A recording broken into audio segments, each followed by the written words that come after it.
Alright guys, welcome back to another video.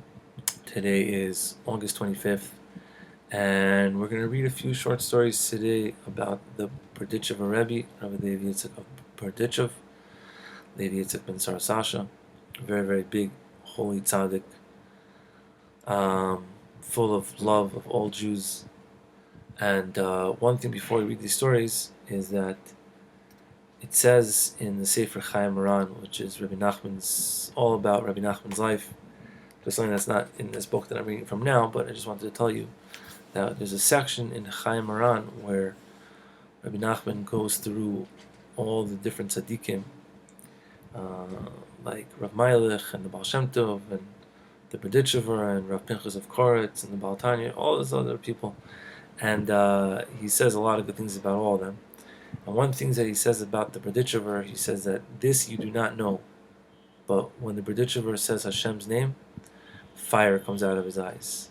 So that's pretty intense and pretty cool. So the Berdichever was for sure holy. And we're just going to read a few stories about him over here from the Sefer Siach Sharfei Kodesh. There's a bunch of stories about tzaddikim here. Hold on.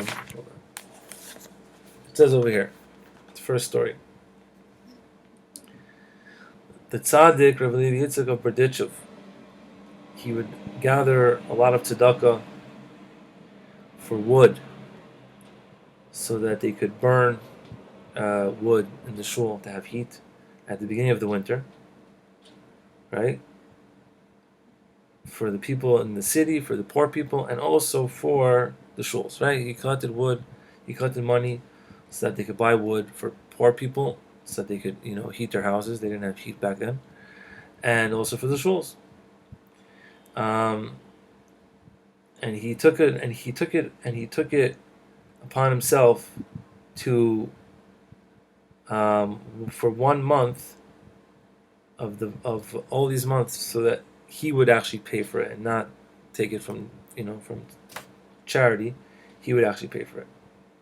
And he decided to choose the month of Nissan, that he is going to heat up with all the wood, and he's going to buy all the wood, all the shuls, and all the batei midrashim in Berdichev. And his reason was why. It's a great reason, very cute too. It says over here, he says because in this month, all the women throw their husbands out of the house so that they shouldn't bother them when they're cleaning the house for Pesach. It's pretty cute. And they don't have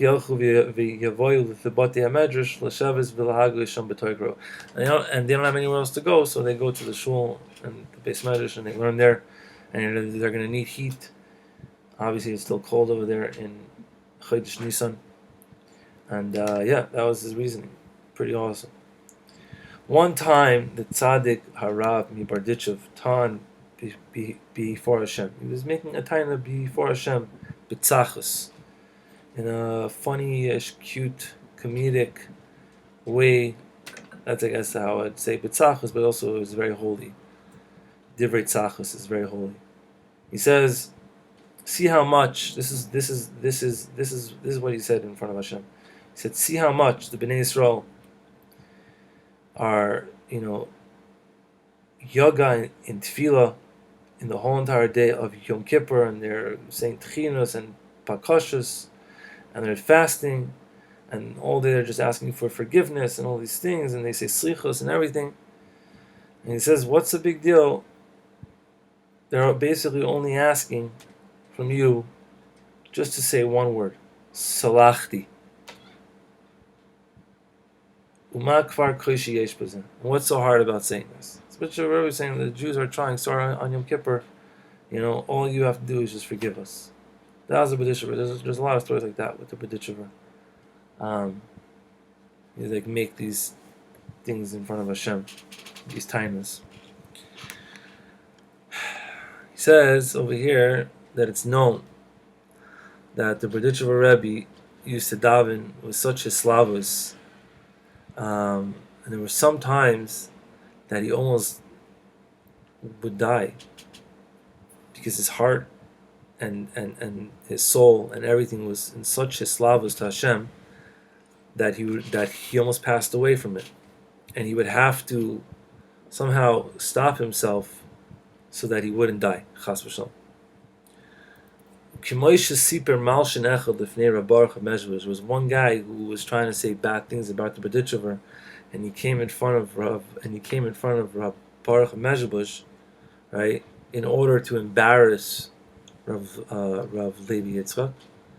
That he said that one time in the middle of davening, when they were saying Kedushas Keser on Shabbos or Yontif or whatever it was, by Musaf, he saw the Berdichever looking at his watch, and he's told over this story to Rav Baruch HaMezhebush to be mizalzel him.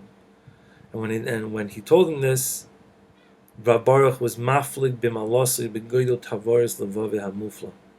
He explained to the guy, and he was also saying how Rav Levi Yitzchak has such hisoyrus and his slavas and his burning of his heart that maybe he thinks that he's going to die or he's going to faint from all these things. Machmas taveris libo shabbatfila. He has to calm it down. He has to cool it down. So he looks at his watch. So this guy came and he tried to embarrass Rav Levi Yitzchak, but he himself was embarrassed because he didn't understand the reason.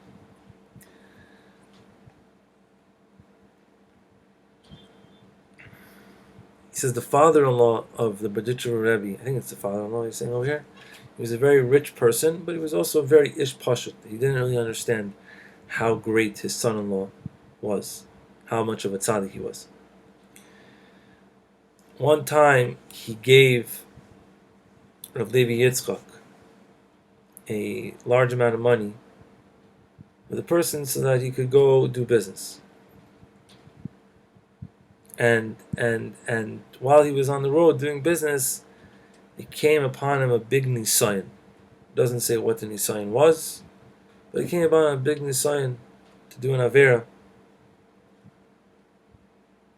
and to save himself from this avera, he gave all that money away. And the person who took the money from him, whatever this nisayon was, started having a lot of troubles. Tzara gedola, shel shinu v'helilu alav, and that this guy who took the money from him, I guess, was also being malshin on Rav Levi, that he was doing bad things, whatever it was, and he was in a very, very big tzara gedola because he was probably being punished for what he was doing to the Berdichever. And he went and he came in front of Rav Elimelech of Lezhensk. And right when he came into Rav Elimelech of Lezhensk, he said to him, "Go big." He said, "Go give back all the money that you took from the Berdichever." He knew right away why he was having tsar, because he was messing around with a big tzaddik. Another story. One time, the Berdichever was going to Rav Elimelech of Lezhensk. He came to him, and he didn't take him in right away to see him. So usually, big tzaddik, this is another tzaddik. The other tzaddik was like, "Yeah, come in right away. You're VIP." But he didn't take him in. So the Berdichever had chalishas hadas b'ham tanasa. He was like, "What's going on? What did I do wrong?" He was waiting there. And while he was waiting, Rav Meilich sent a shliach to the Berdichever to tell him, "Say to the Berdichever, my brother," this is Rav Meilich talking, "the malach metat shalech lecha prisa shalom." He says the angel metat. We don't say his full name. Mem tes tes is how we pronounce it. Metat. He's like the highest angel in Shemayim, according to Kabbalah and Chassidus and all that. And meaning that Rav Meilich was in middle of a meeting with the angel Metat, or he was doing something with the angel Metat, and they both knew that the Berdichever was waiting, and they saw probably that he had Chalishas Hadas, so Rav Meilich sent regards from the angel Metat to the Berdichever, and then he was calm.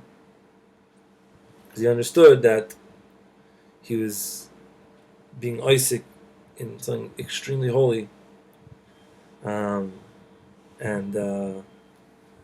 that's why he couldn't see him. That is pretty insane, man. The angel Matat sends regards.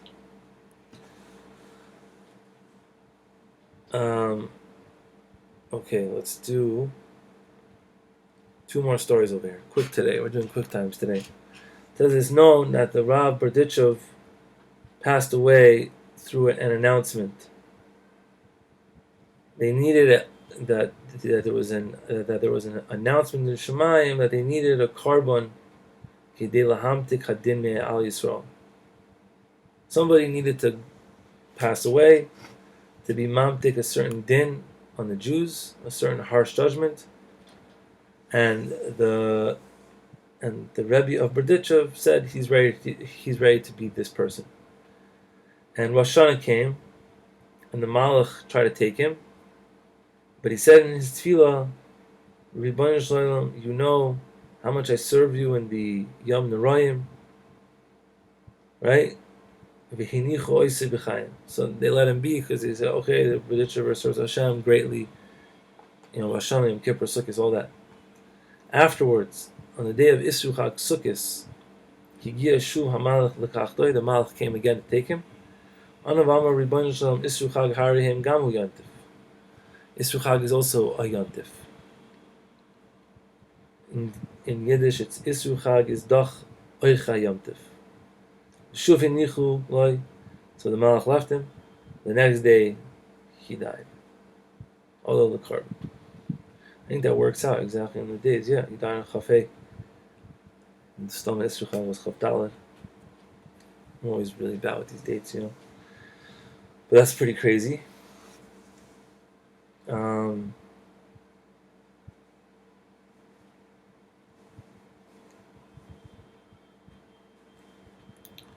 Right now, it switches over stories to the Baal Hatanya. 2 stories over here about the Baal Hatanya. One time, a guy came to the Baal Hatanya, one of the Hasidim Negidim, a rich Chassid, and he was complaining in front of the Baal Hatanya about his Yisurim, whatever he had. Just because you have money doesn't mean that you don't have Yisurim. And the Baal Hatanya said to him, in a calming way, he says, until the Baal Shem Tov, the world was being misnaig in a certain derech of Liman HaTorah.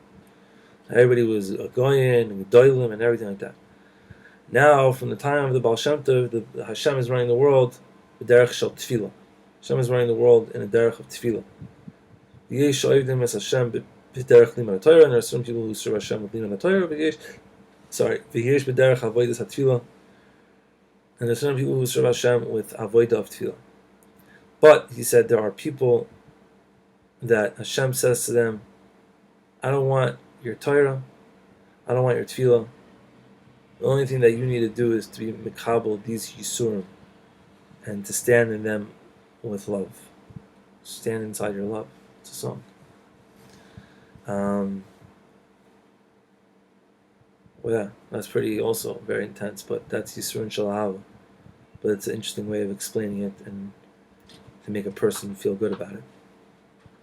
And the last thing that the Baal Hatanya said over here was, the Baal Hatanya said, I don't know if this is true, not Chabadskers, I'm not a Chabad person, but if anybody's watching who's Chabad, let me know in the comments. The Baal Hatanya said that Tefillah Shmona Esrei has to take at least 18 minutes. That means that when you daven a silent Shmona Esrei, it should be 18 minutes. He says each bracha should have at least lipachois 1 minute. It's 18 brachas, so 18 minutes. Hey, you want to be in the video? No.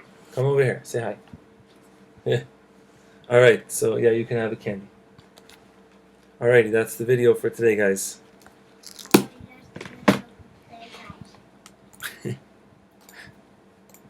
Did you see me?